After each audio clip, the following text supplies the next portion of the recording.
This be the History and Mythology channel, and today we are talking Henry le Despenser, the warrior bishop.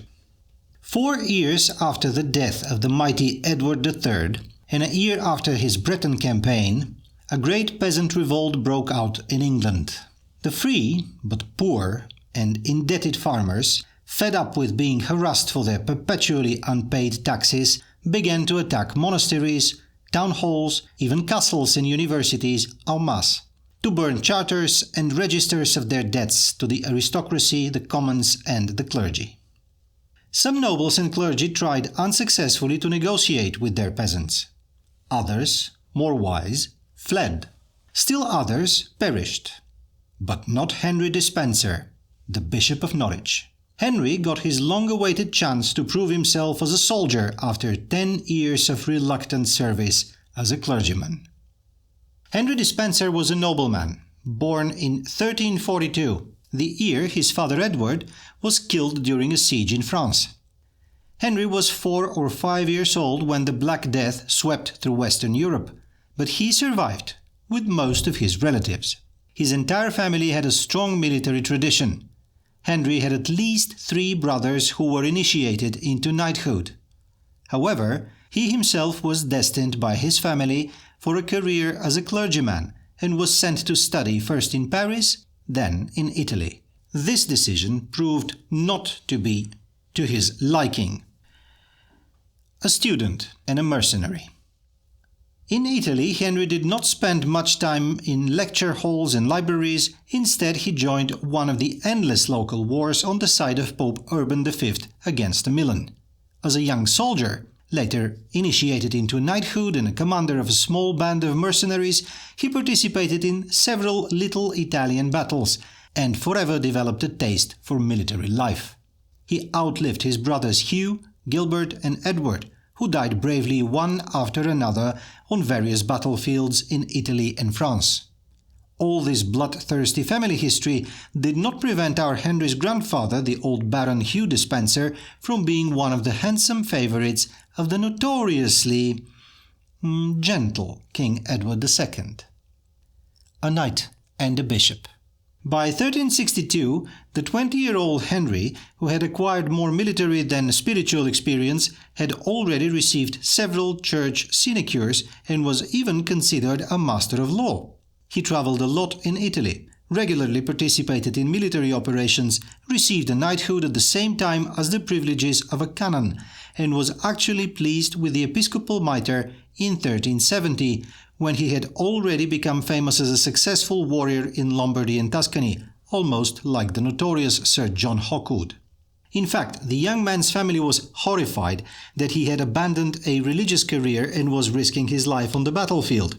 His older living relatives literally used their connections and money to procure for him an episcopal see he did not want. However, the income from the diocese could not be lightly rejected. So Henry le Despenser reluctantly left the papal camp with many thanks from His Holiness and went to take up his see at Norwich. His relatives had begged and begged and begged and paid for the episcopal see for him precisely in order to force him to finally accept the cloth. A perfect example of a career forced upon him by overzealous well-wishers. Henry's next decade consisted mainly of hunting, feasting, lance training, jousting and other feudal pleasures. His duties as bishop were systematically delegated to vicars. Life was gradually heading toward its natural long sunset amidst a pleasant routine when the Peasants Revolt of 1381 broke out, and Henry got the long-awaited opportunity to prove himself as a soldier once more. The Peasants Revolt. The rebels were not particularly well organized, but they were numerous and desperate. They attacked Oxford University and at one point they started burning not only tax register but also all kinds of manuscripts out of hatred for the learned classes. The suspicion of the stunned authorities was that the Lollard sect was encouraging the peasantry against the clergy. A particularly daring group of rebels invaded the streets of London and took over the Tower.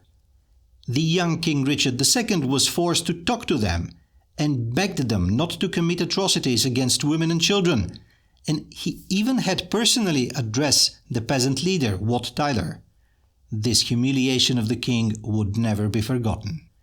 On the 14th of June, a band of peasants reached Thetford and entered Norfolk. A local cloth dyer named Geoffrey Lister joined the rebels and began to encourage his countrymen to join in the fun. A few days later, the city of Norwich was taken and sacked by the furious mob. Registers, documents of all kinds, the houses of the wealthier citizens and nobles were burned. During these events, the good Bishop Henry was at one of his country estates outside town. On hearing of the chaos in Norwich, he armed himself with 8 other cavalrymen and a not much larger number of archers, and immediately set off for the seat of his diocese. While the rebels were dragging themselves as if towards Yarmouth, the bishop and his little armed-to-the-teeth retinue passed through Peterborough, Cambridge and Newmarket, collecting volunteers for a massacre among the local aggrieved citizens. The bishop and his followers overtook the peasant militia on the 25th of June near the village of North Walsham. The peasant leader, Geoffrey Lister, was already called the King of the Peasants by his companions. His crowd consisted of perhaps over 2,000 men who had abandoned their huts and families, too many for just a band of robbers. They had already gathered arms and gained confidence from the plundering of a number of towns. The bishop's archers and the town militia hastily attacked the peasants' fortified position. Henry himself and his small cavalry, 9 men in all, charged into the crowd at full speed with their lances and then cut them down mercilessly with axes. The cavalry charge ended the peasants' attempt at open battle. Many of the rebelling peasants laid down their arms and survived as prisoners, and were later enslaved under harsh conditions as debtors and pardoned traitors. Geoffrey fled, and his companions quickly dispersed. After this brief clash, the nobles began to return to their surrounding estates and set about the far easier task of hunting down the fleeing rebels. A few days later, Geoffrey, the peasants' king, was captured and torn between 4 horses, hanged, dragged and quartered. It is curious that the General Bishop Henry heard the confession and pardoned his opponent before sending him to the execution.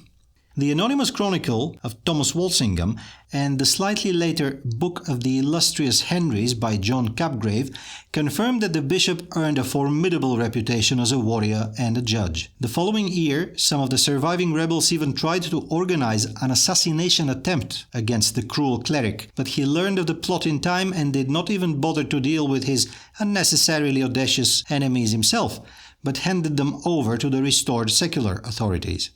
After his success against the rebellion, Henry commissioned a remarkable series of 5 sacral panels or paintings depicting the Passion of Christ for his cathedral in Norwich.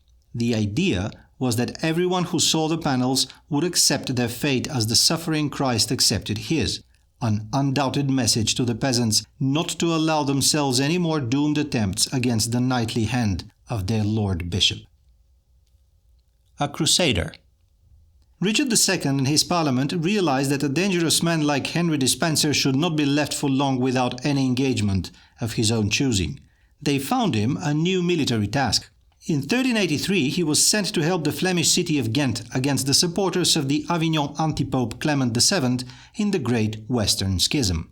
At the beginning of the 100 Years' War, the seat of the Pope was in the southern French city of Avignon. Rome formerly remained the domain of the Holy Father, but it was a very dangerous place, and the French kings also wanted to control the popes. In the course of the 100 Years' War, with a series of French defeats by the English, various provinces of France began to secede from the great Western European monarchy. The conflict for the French throne turned into a series of chaotic civil wars. Some of the cardinals of the Roman Curia decided that France had already lost its importance as the protector of the Holy See, and so they announced the return of the Pope from Avignon back to Rome and nominated their own candidate.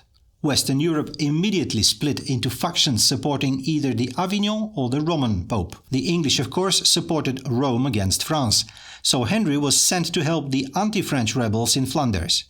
He showed some imagination. An old defender of papal interests since his youth in Italy, Bishop Despenser loudly declared in his cathedral at Norwich that he was going not just to any war, but to a holy crusade against the enemies of Christendom.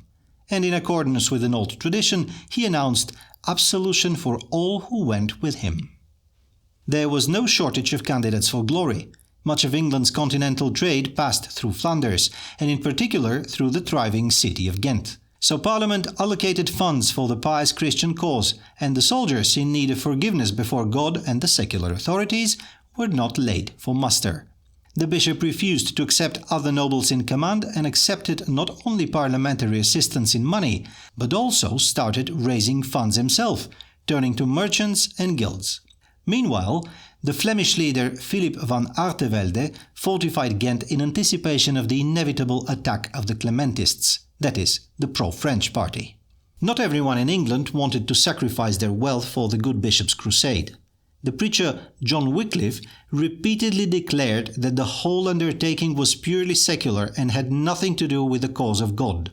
Henry was unimpressed and solemnly declared that his men would fight only against the supporters of the false pope in defense of true faith.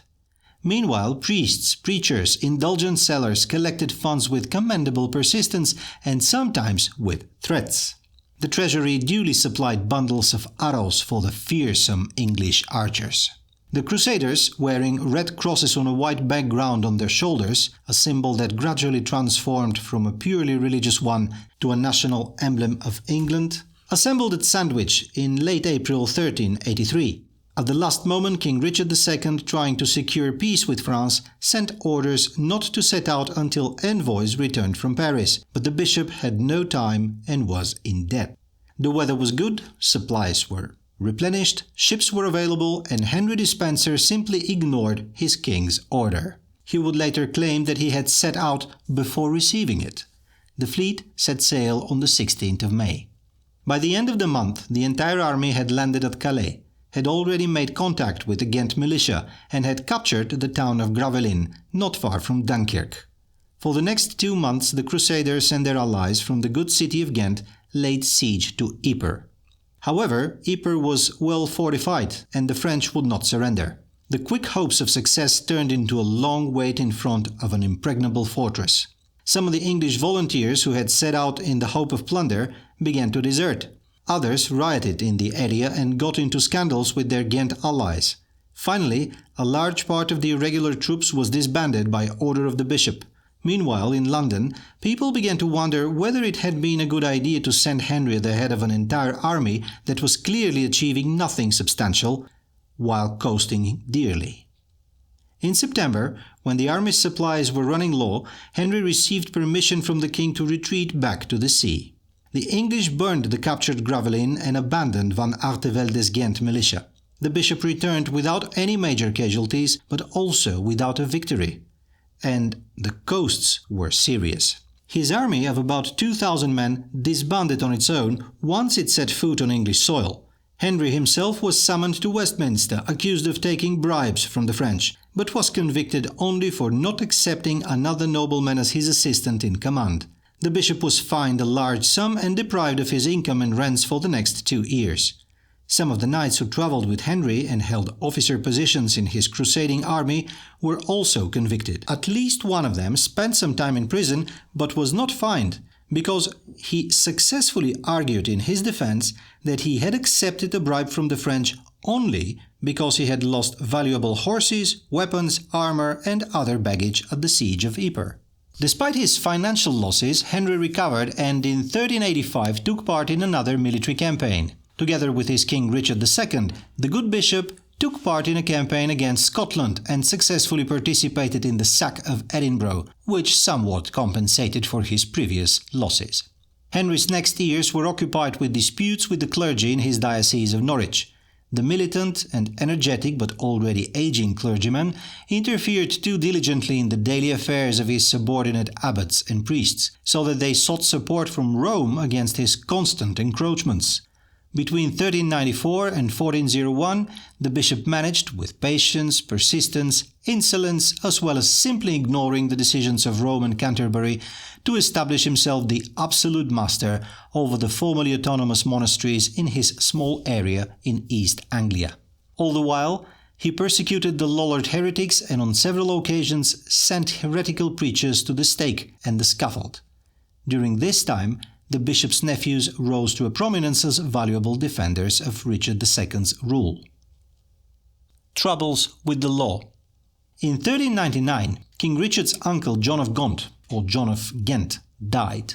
The king immediately took the Duchy of Lancaster from John's son, his cousin Henry Bolingbroke. Bolingbroke went into exile, but quickly returned with an army of discontented people. Richard in turn immediately returned from Ireland, where he had been dealing with some other local rebels, and tried to gather what part of the nobility remained loyal to him. The bishop, Henry le Despenser, was loyal to his rightful monarch and to his relatives, so he set out with an armed band to join the forces coming from Ireland. Henry travelled with Edmund Langley, Duke of York. Langley, however, accepted Bolingbroke's offer and went over to his side. As a true knight, Bishop Henry refused to go over to the traitors and was arrested. Soon after the capture and abdication of Richard II, our bishop was released and returned home. In the autumn of the same eventful year, he even attended the first parliament of the usurper Henry IV.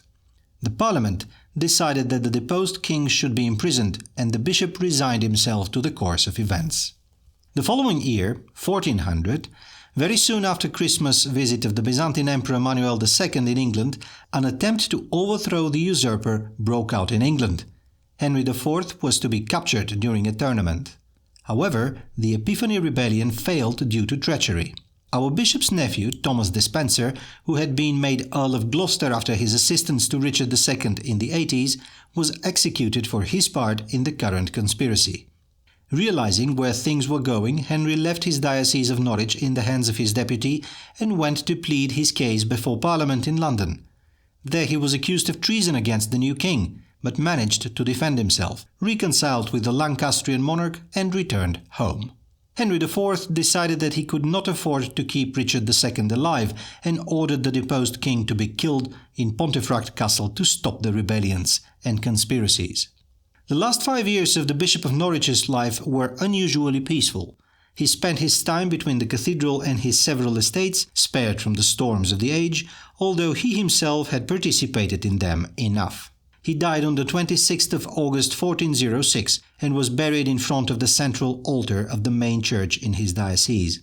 An impression of his seal has been preserved, which shows something of his extraordinary personality. On the coat of arms, there is a knightly helmet combined with a mitre of a bishop. All of this decorated with an image of an attacking griffin. This is the History and Mythology channel. Please share, like and subscribe.